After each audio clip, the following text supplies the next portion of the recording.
जो इस बार बेरोजगारी बढ़ी, उन बेरोजगार युवाओं का भी साथ मिला है। और सबसे बड़ा वर्ग जो हमारे साथ कभी नहीं रहता था, समाजवादी पार्टी को वोट 5% करता था, मौर्य समाज का वोट, मौर्य समाज का भी वोट स्वामी जी के आने के बाद समाजवादी पार्टी के साथ जुड़ा है। देखिए, अमित शाह यहाँ ये बताने आए थे कि आप इंटर पास कर लो, 12वीं पास कर लो, उसके बाद इंटर में आपको एडमिशन हो जाएगा, आपको लैपटॉप मिल जाएगा।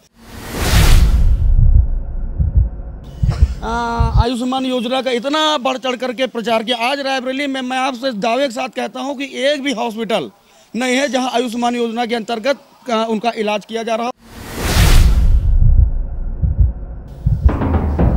विधानसभा चुनाव के 2022 के रण जो है समाप्त हो गया और 10 मार्च को रिजल्ट का लोगों को बेसब्री से इंतजार है। एग्जिट पोल भी आना शुरू हो गया, लेकिन इस बीच आखिर रायबरेली में क्या है माहौल, इसको लेकर के हम बातचीत करेंगे। हमारे साथ बातचीत करने के लिए मौजूद है पारुल वाजपेयी, जो कि समाजवादी पार्टी के जिला सचिव हैं। इनसे हम जानते हैं कि आखिर समाजवादी पार्टी का क्या माहौल रायबरेली में रहेगा, क्योंकि रायबरेली जो काफ़ी हॉट सीट मानी जाती, यहाँ का क्या माहौल है।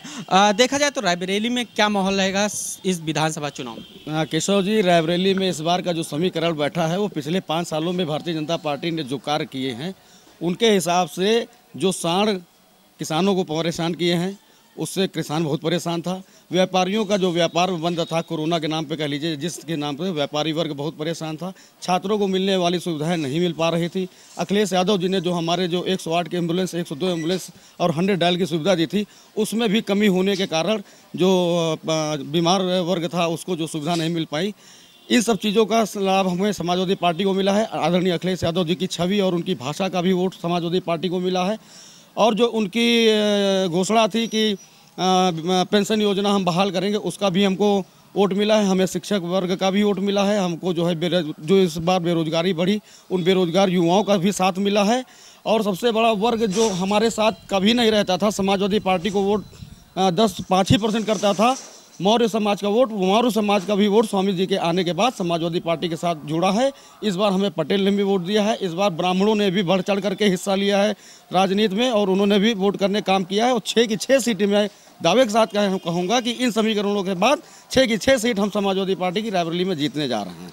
कॉन्फिडेंस बड़ा तगड़ा है, लेकिन एग्जिट पोल कुछ और भी बता। देखिए, अब एग्जिट पोल का मैं इतना ही कहूँगा, अगर किसी को कुछ कहीं से मिला है तो उसको करना भी चाहिए। जिन मीडिया चैनलों को मैं आपके ऊपर नहीं कह रहा हूँ, लेकिन जो दिल्ली में बैठे हुए बड़े बड़े स्टूडियो वाले हैं, अगर उनको कहीं से कुछ लाभ मिला है तो वो उनका नाम लेंगे। और 2 दिन और ले रहे हैं नाम, ले लेने दीजिए, कहे कि उसके बाद तो भाजपा की विदाई तय है और वो फिर अखिलेश यादव जी के विकास कार्य को दिखाने के लिए बाध्य होंगे। ये मेरे पूर्ण। इतना ज़्यादा कॉन्फिडेंस कहाँ से समाजवादी पार्टी? कॉन्फिडेंस हमें, जब भारतीय जनता पार्टी ने 5 साल कुछ भी नहीं किया। हम युवाओं से मिलते हैं, हम व्यापारियों से मिलते हैं, हम किसानों के पास गांव-गांव जा करके मिलते हैं। मूलभूत सुविधाओं से जब जनता बहुत दूर है, जहां कुछ भी 1 रुपए का नहीं, जहां इन्होंने आयुष्मान योजना का इतना बढ़ चढ़ करके प्रचार किया। आज रायबरेली में मैं आपसे दावे के साथ कहता हूं कि एक भी हॉस्पिटल नहीं है जहां आयुष्मान योजना के अंतर्गत उनका इलाज किया जा रहा हो या ऑपरेशन किया जा रहा हो या उन्हें 5 लाख नहीं 5,000 की कोई सुविधा दी जा रही हो। एक भी हॉस्पिटल रायबरेली में नहीं है जिसने आयुष्मान योजना का लाभ दिया हो। अच्छा, इसे रायबरेली में देखा जाए तो पूर्व सीएम जो है अखिलेश यादव रायबरेली कई दौरा किए चुनाव के पहले। क्या लग रहा, उनकी बातों का असर जनता पे पड़ेगा? 100% उनकी बातों का असर जनता पर, युवाओं पर, किसानों पर, व्यापारियों पर, सब पे पड़ा हुआ है। और इससे पहले भी केशव जी, रायबरेली से समाजवादी पार्टी ने 5-5 सीटें जीतने का कार्य किया था। एक सीट जो रह जाती थी वो भी सीट इस बार समाजवादी पार्टी ने अपनी झोली में जनता ने जिता करके भेजने का कार्य। 2017 में यही रायबरेली से 1 सीट मात्र थी। उसका कारण था क्योंकि 2017 में हमारा कांग्रेस के साथ गठबंधन था और गठबंधन के अनुसार हमें जो है से रायबरेली सदर की सीट नहीं दी गई थी। जिसको दी गई थी उसको समाजवादियों ने जिता करके भेजने का कार्य किया था। और 2019 के लोकसभा के चुनाव में भी समाजवादी पार्टी ने आदरणीय सोनिया गांधी जी के खिलाफ उम्मीदवार नहीं खड़ा किया। इसी का परिणाम था कि सोनिया जी जो जीती थी वो समाजवादी पार्टी के वोटरों को बदौलत जीती थी। अगर यहाँ से कोई समाजवादी पार्टी का प्रत्याशी होता तो सोनिया जी भी चुनाव हारती। इसी सदर सीट की अगर बात की जाए तो अमित शाह भी आए थे और देखा जाए तो आज़ादी से आज तक यहाँ पे समाजवादी पार्टी का परचम नहीं लहराया है, तो कैसे कॉन्फिडेंस है कि सदर सीट में? देखिए, अमित शाह यहाँ ये बताने आए थे कि आप इंटर पास कर लो, 12वीं पास कर लो, उसके बाद इंटर में आपको एडमिशन हो जाएगा, आपको लैपटॉप मिल जाएगा। बड़े हल्के आदमी हैं, उनका कोई मतलब नहीं। उनको तो भाई माननीय मोदी जी ने बैठा रखा, जिस पद पर बैठा रखा उस पद के योग्य नहीं है। रायबरेली की जनता पढ़ी लिखी है, शिक्षित है और उसने जो है समाजवादी पार्टी और विकास को जिताने का पूरा कार्य किया। इसी सदर सीट की बात की जाए तो एक ही घराने में जो है आज तक विधायकी रही है, अदिति सिंह के पिता थे अखिलेश सिंह, उनके पास थी और फिर अदिति सिंह आई और इस बार वो कमल से है। फिलहाल पिछले 2017 में वो बीजेपी से थी आज तक, लेकिन समाजवादी पार्टी ने परचम नहीं लहराया है रायबरेली जिले के सदर सीट। कैसे इस बार 2022 में आएगी? देखिए, एकदम साफ और स्पष्ट बात है। इससे पहले उनके पिताजी जो निर्दलीय लड़ते थे, तो निर्दलीय लड़ने के कारण उनको वर्ग का वोट मिल जाता था, उनके कार्यों की, उनकी छवि की बदौलत। इस पिछली बार जो अदिति सिंह जी लड़ी, वो कांग्रेस की बदौलत लड़ी थी। कांग्रेस का वोट उनको मिला और समाजवादी पार्टी का प्रत्याशी नहीं था, इसलिए उनको वोट मिला, क्योंकि समाजवादी पार्टी ने घोषणा कर रखी थी कि कांग्रेस के कैंडिडेट को जिताना है। इस बार वो भारतीय जनता पार्टी से लड़ी हैं। अब आप जानते हैं भारतीय जनता पार्टी से किस किस वर्ग का वोट कटा है। और जो नगर पालिका में नगर पालिका इन्हीं के पास थी, इन्हीं के ही प्रतिनिधि चुनाव लड़े थे। नगर पालिका में इनका जो काम नहीं हुआ, उसकी जो छवि खराब इनके ऊपर पड़ी, उसका भी असर पड़ा। इसी रायबरेली में समाजवादी पार्टी के 3 जो विधायक थे और जो मंत्री थे, उन्होंने समाजवादी पार्टी छोड़ करके कांग्रेस ज्वाइन किया है, बीजेपी ज्वाइन किया है। क्या लग रहा है? देखिए, वो बहुत करीबी थे और ठीक है, वो उनका अपना सोचना है। अगर गए वो चुनाव लड़ने वाले लोग हैं, उनको चुनाव लड़ना ही लड़ना, चाहे समाजवादी पार्टी से लड़े, चाहे कांग्रेस से लड़े, चाहे बीजेपी से लड़े।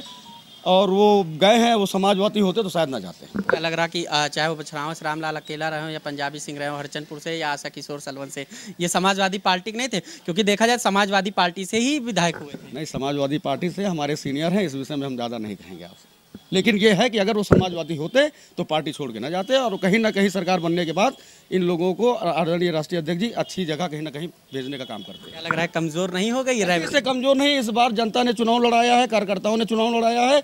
पूरे रायबरेली जिले में हम तो 6 विधानसभा घूम घूम करके देखे हैं, हर जगह कार्यकर्ता लड़ रहा था, कैंडिडेट तो अपने आप घूम रहा था। पूरी जगह गांव की जनता ने चुनाव लड़ाने का कार्य किया है। नगर पंचायतों में, नगर पालिका में जो है कार्यकर्ता ने चुनाव लड़ाने का पूरा काम किया है। इस बार पूरे जोश के साथ कार्यकर्ता था और उसने अपना काम कर दिया है। 6 की 6 सीटें जो है उसने जिता करके विधानसभा भेज दी। कि आप बात कर रहे थे बीजेपी के, कांग्रेस के और अपना दल के कहाँ जाएंगे? अपना दल तो बीजेपी में ही मर्ज है, तो उनका तो वोट वही जो 28,000, 15,000, 16,000, 10,000 इसी तरह था, बस वही वोट उनका है। उसके आगे बीजेपी नहीं बढ़ पाई है। जनता के अंदर बड़ा आक्रोश था, उसका देखने का हम लोगों को मिला है, आपको भी पता है और सबको पता है। लेकिन जो ये रुझान आ रहे हैं, ये रुझान दिखाने वाले ही बता रहे हैं कि 280 प्लस अखिलेश यादव जी रहेंगे। उत्तर प्रदेश में क्या रहेगा, कितनी सीटें एक हाथ? 280 प्लस रहेंगे। 280 100%। सरकार तो 203 में बन रही, लेकिन रुझान, जनता का गुस्सा, आक्रोश 280 के पार लेके जा रहा है 100%। तो हमारे साथ बातचीत करने के लिए समाजवादी पार्टी के नेता थे, जिन्होंने बताया कि 280 सीटों के साथ इस बार जो है सरकार आ रही है, जहां पे सरकार बनाएगी समाजवादी। लेकिन ये तो 10 मार्च को ही पता चलेगा कि आखिर किसके सर पे ताज सजता है, अखिलेश यादव मुख्यमंत्री होंगे या एक बार फिर योगी आदित्यनाथ मुख्यमंत्री बनेंगे। Keshav Shukla, R express, Raebareli. Raebareli express, खबरें सबसे सटीक।